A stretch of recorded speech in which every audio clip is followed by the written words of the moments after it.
Hey guys, it's GameFace here and welcome back to a transfer deadline day roundup of basically all the deals that maybe you've not heard about and some of which obviously you will have heard about as well. I was going to do this throughout the whole of the transfer window and I decided against that and thought I'd just wait until deadline day to go through some of the deadline day deals that we've seen. So like I say, some of which you will have seen, some of which you won't have seen hopefully as well.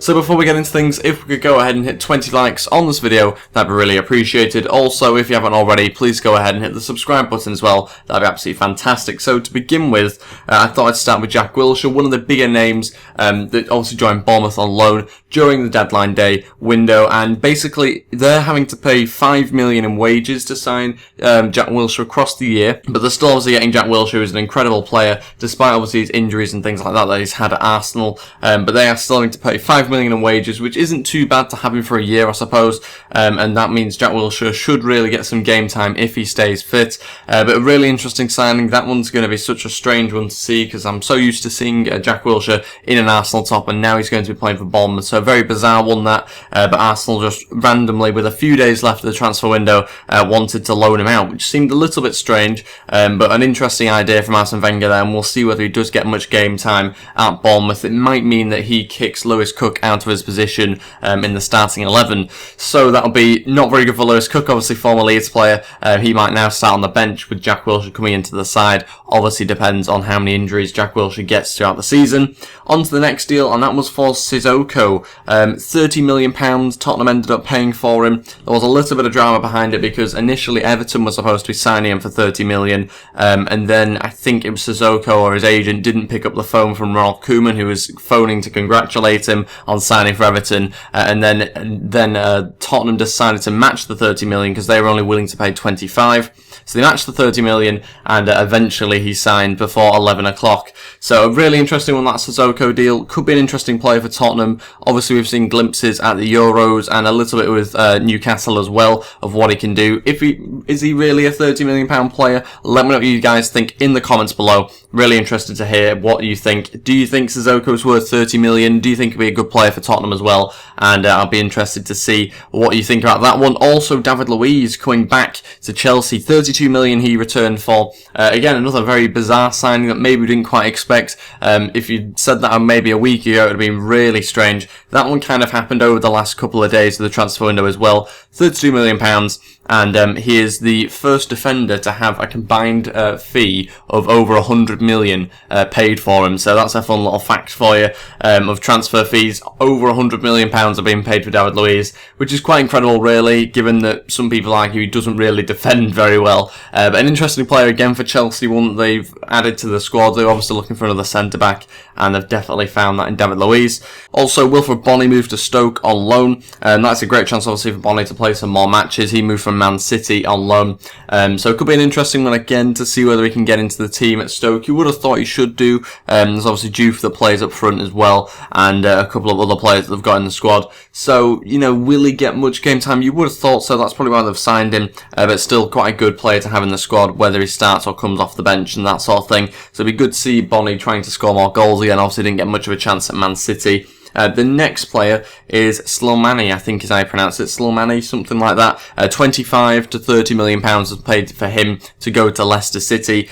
Some saying it's around 29 million. So they broke their transfer record again this summer. A really interesting signing again from Leicester. They've spent quite a lot of money on him, which is a little bit surprising given that he's not really a Ranieri type signing for me. So much money for a player that is 28 years old, and will he get in the first team ahead of Jamie Vardy and Musa? It's difficult to tell, but he did score a lot of goals at his previous club, Sporting Lisbon. So again, that'll be an interesting one to see how he gets on at Leicester City this season, whether he just comes off the bench. It was supposed to be a replacement for Ajoa, but I don't think Ajoa left Leicester City in the end. So interesting one to see what Ajoa's role will be now in the squad. Probably not playing too many games. He might well leave in January. And then moving on to some loan deals as well that we've seen. There's been quite a few big names leaving on loan to different clubs. Obviously Jack Wilshere and Bony that I've already mentioned. But there's also been Joe Hart. He moved to Torino. Another bizarre deal really that a week ago you maybe would not have expected. We've also got Valencia who moved to Everton on loan, but there is a permanent deal possible with that one at the end of the loan for about 14.5 million. A move move from West Ham. So that'll be an interesting one. Again, Valencia at Everton. They needed probably another striker just to help out Lukaku, because obviously Niasse, I think it is, that they signed last summer or during January, whenever it was, he hasn't really performed well enough for Everton, and he didn't even leave Everton in the end. He actually still remains there. So a good signing, I think, that one for Everton, getting in Valencia. Bit of a bizarre decision again, really, from West Ham, getting rid of Valencia on loan for me. I'd have probably kept him, to be honest. He did start in the last match that they played. I'm pretty sure of that one against Man City, although I could be wrong. Mangala also went on loan as well to Valencia, and that one could be a possible deal at the end of that. Obviously, Man City don't look too keen to keep him under Pep Guardiola. Another loan, Sami Nasri moving from Man City as well. He moved to Sevilla. You've probably heard about that one. Also, Marcos Alonso moving to Chelsea as well. That was about 23 million for a former Bolton player. Don't really rate him that highly, but I've not seen him play recently. He was at Fiorentina, but I've not really seen him play since then, so whether he's worth 23 million, we'll have to wait and see. Apparently he has improved a lot since he was at Bolton, but it does seem a lot of money for someone that maybe hasn't really played too well, for too consistently for too long.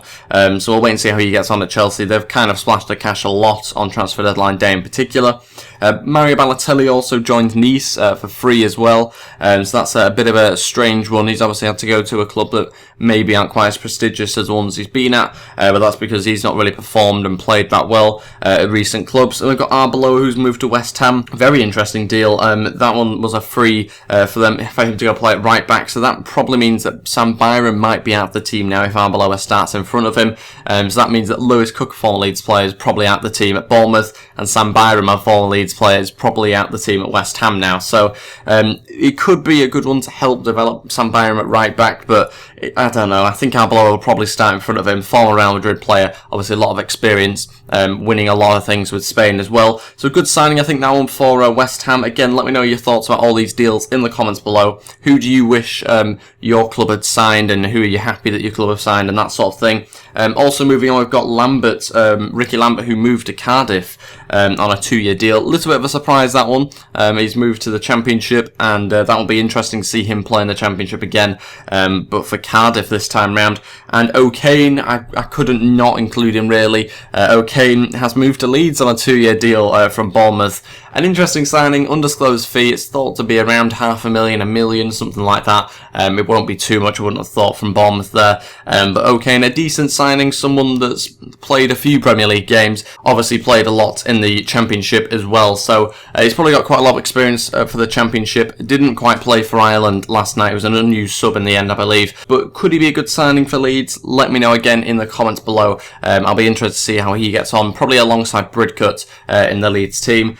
We've got Peter Crouch, who was heavily rumoured to be moving to Leeds on deadline day after Leeds were supposedly looking at a new striker, and he tweeted out about his chopper being faulty, so he'd have no move on transfer deadline day. Don't know whether that was half a joke, half true. It's difficult to tell, really. He was heavily linked with Crouch going to Leeds. So, yeah, that would have been an interesting one if that happened. He's been linked a lot, though, to going to Leeds recently in the last few transfer windows, but this one seemed quite likely towards the end. But he tweeted out that his chopper is faulty, so it didn't happen in the end. On to the next one, that's Ngudu to Tottenham. That was for £9 million. It only took them a month to complete that deal, or around that sort of length of time, because obviously Marseille had some different owners come in and that sort of thing, so it took a little bit longer, but he did eventually join Ngudu, and that'll be an interesting one for Spurs fans. Also, Hal Robson-Kanu joined West Brom on a 2-year deal. That's a free transfer after he left, I think it was Reading. His contract ran out there. Atsu's moved to Newcastle. That is a loan deal, but it's also got a view to a permanent deal at the end of it. Not really too sure how much that will be yet. Quadrado is moved to Juventus as well. This is a really strange one. He's moved on a 3-year loan deal.